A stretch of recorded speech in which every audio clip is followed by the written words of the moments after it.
এক গ্রামে একটি মেয়ে ছিল। সে পবিত্র কোরআন পড়তে খুব ভালোবাসত। সময় পেলে সে কোরআন তেলাওয়াত করত।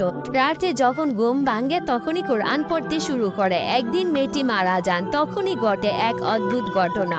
একদিন রাতে মা তার মেয়েকে স্বপ্ন দেখে ঘুম ভেঙে যায়। হঠাৎ তার মা তার মেয়ের রুম থেকে কান্না আওয়াজ শুনতে পান।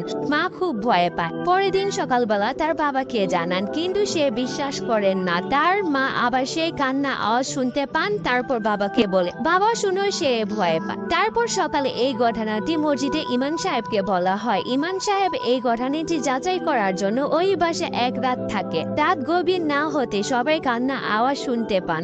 অনেকজন একসাথে কান্না করছে।